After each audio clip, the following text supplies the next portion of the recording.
Hi, I'm Braden Bernardo. I'm the founder and CEO of Postcard Co. So a little brief overview. So we're a convenient card buying experience, easily accessible to postcardco.com, which is optimized for both mobile and desktop. But it's mostly used for touchscreen devices. So nowadays you can't really just say not desktop because a lot of them do have touchscreen capabilities now. We have a calendar feature which allows customers to add and insert events and occasions as well as weddings, anything that you need to generally send out a greeting card for.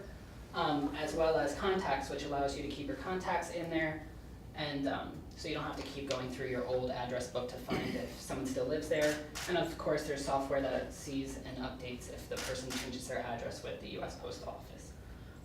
As well as saving a card physically, so you don't have to make the card the day of and send it right out. You could go and save it within the calendar app, attached to the contacts, and we could ship it right on time so the person gets the card exactly when they need to, not a day late. We are charging $5 per card, and this includes the shipping costs. So the main feature and the one thing I did implement was the supporting local artists. So not many times do you hear card companies supporting their artists, as they probably just pay for the royalty fees. Here we have them, the website free sign up. They get to sign up and insert easy accessible art submissions on the website that you'll be able to see later. Where they don't need to purchase any outside software to create the cards and submit. It must be approved the card. Once we approve the card to see if it's appropriate and goes with the aesthetic of our company, they are entitled to $1 per card sold. Obviously there's some discrepancies if there's a sale, if any such other things.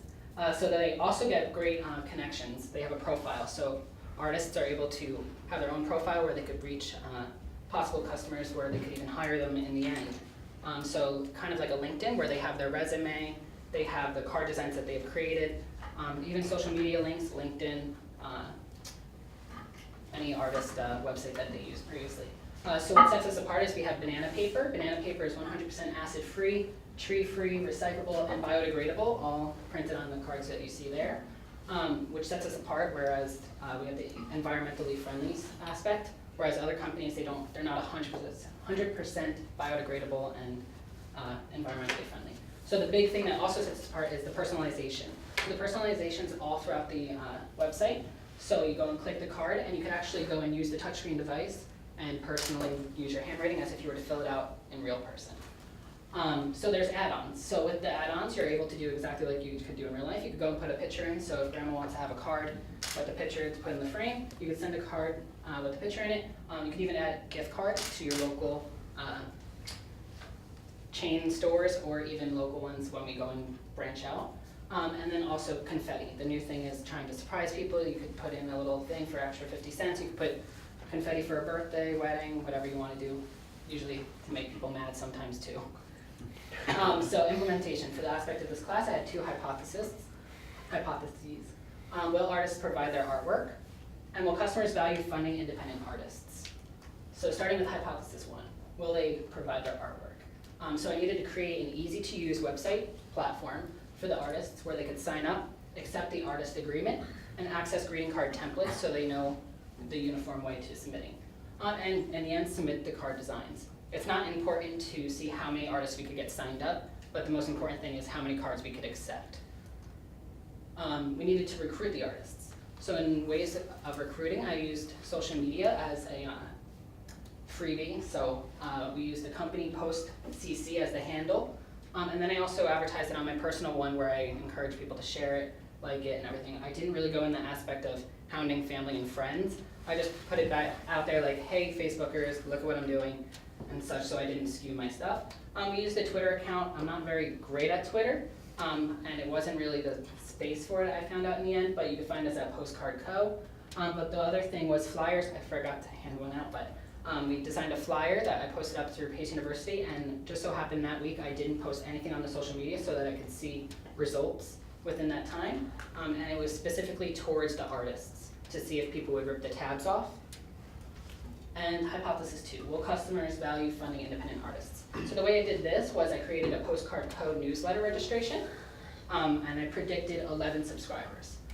So these subscribers would be considered potential and projected future customers as they're already showing interest in our company. And then I also did a survey to the public through Google Forms that I had sent out through the social media as well. And it was the public view on normal card buying experience, what they see with the issues of it, the problem, the price that they generally pay, and the reasons of what decides with their card purchase. So like I said, I did social media, Facebook, the company, personal, and Twitter. And this one I did the word of mouth. Family and friends, I would talk to them about, like if they had any questions, I'd be like, just sign up for the newsletter. Or shop owners, I went through what I would assume would be my general customers, but I also wanted to speak to people who already own shops that sell cards similar to mine, but are in brick and mortar stores. So I went to shop owners throughout Williamsburg, because that's kind of the feel I'm getting, like the earth-friendly, the price range that I'm in, and then also tech-savvy, the younger generation and above. So I spoke to them and got feedback. So in order to do this implementation, these are the resources I needed just strictly for this, not to run the company itself. 2 entrepreneurial web developers that I have without pay. The domain, I needed to host it, so on GoDaddy it's $26 a year. Web hosting on Heroku.com, $84 per year. GitHub team coding, $300 per year. Company emails, $150 per year. That's for 3 emails. 4 emails because I did a customer support one. Okay. And you could just go, saw slides, there you go. And then social media, it's obviously free, besides the information they collect off of me. And then I needed an office, so I used my apartment. It's all scaled, I have the printers there and everything, and the Wi-Fi already provided. So in total, for this class, I paid about $560 to implement. So if you were to go to postcardco.com, this is the home screen. In order for it to test the customers, they would click Start Sending, and they would be brought to this page, which lets them know that we are not yet open, but if they are interested and want to know more information, they could sign up with their first, last name, and the email. And then if you want to do the artists to sign up and create, they just went simply to the artist sign up, and they would be brought to the artist registration, where we collect their name, their email, their nickname, their date of birth. They have to be 18 years or older to sign up. The artist agreement, which tells them that they are entitled to the $1 per card, who owns the rights to the cards and such. And then also we collect their address later on so we could send them personal direct mail. So once they're in there, they have their own platform, they have their own dashboard. I didn't feel like going through all that today, but this is strictly just the card submission. So they could go here, new card, and how to submit. That's where we have the templates. And then enough said, title, description, or the orientation of the card. I just gave you today the landscape ones, but then they were able to submit here, the front, back, inserts, and such. So the validation. So here, will artists provide their artwork? So I had 5 people sign up to be artists. Of those 5, I had 1 artist submit artwork, and it was 3 cards, so this validated that people will submit their artwork, and they are agreeing with the terms of and conditions. Unfortunately, I projected that we would accept about 8 designs during this process, but we only accepted 3. But I still think this is valid that artists will upload. And I had reached out to them and asked them, and I'll get back to that later on why I think that it would be important to keep iterating this implementation. So here's the 3 cards, so this is what it's going to look like. Obviously you see them in front of you, I printed them out. Those are very minimal viable products right now. So then, will customers value funding independent artists? We projected about 11 subscribers or potential customers. We actually got 13. Now it's actually up to 17, as I checked this morning. But surprisingly enough, the hounding on my family that I didn't do, I only got 1 family member, which is the first one. So I think that I didn't skew my stuff too much, since it was only 1. But it's still above the 11, and I think it was validated. So here, I did the test. This is 2 of the most important questions I feel from validation. So we're selling for $5. The majority of the people said that they purchased a card for, $2 to $3, which is 50.7. But in total, for the $4 to $5 range, which we are in, $4 I'm saying is still in our range because they would still need to pay for the postage stamp, and we include that. So $4 to $5. $4 to $10, since these people would still be willing to purchase our card, would be 46.3%, which was 23 people for 4 to 5 times a year was the majority on that side. On how often? So you take 23 on the low end, 4, 92 cards sold at $5 would be $460 in revenue. Then the variable costs was $2.15 per card. The profit per card is $2.85 I would take in. 92 times that, it would be $262.20 projected. As for the entire company, it's $942 fixed cost, so I'd probably break even after 331 cards per year, which I project could happen within 2-3 months. So the validation revised. So hypothesis 1, I got 3 designs of the projected 8. So one of the feedback that I got from the artists that have signed up was give card design examples. So as we are a new company, there is no cards up for sale right now to the public, so they're not understanding what exactly the company aesthetic is. You can see it off of the website, but they're not sure exactly what we expect. So we designed that page I showed you with the 3 cards posted up. That's what we're gonna start showing the artists so they can see exactly what we are going for.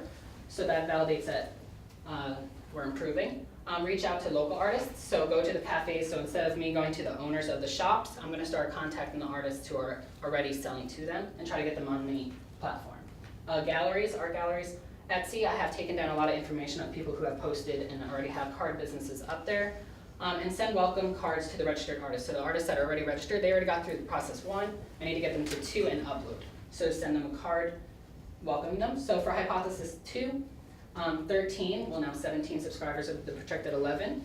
I had found out during the process that when I said newsletter, a lot of people didn't like getting spam emails and didn't know how many we were roughly going to send. So I found out that when I used the word monthly in it, I actually got 5 more signups. So monthly is a very important thing. I'm gonna send 1 to 2, it says, newsletters a month, and that allows people to understand my information sending out. Consistency on social media. So throughout this, I stopped posting for a week to do the implementation of the flyer.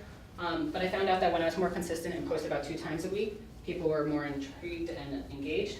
Send out the newsletter. I haven't physically sent out a newsletter, but I feel that once I start sending it out, the word of mouth will be more projected as people get more information and more intrigued in it. And give subscribers founder status to the website. So I found this out. A lot of people and a lot of startup companies nowadays will give like a founder status to the people who are interested in the beginning to make them kind of feel special, but it also gives them a little better deals. They get a little more coupons than normal or a special treatment when they get customer service. So that would be helping my validation. But sign up today.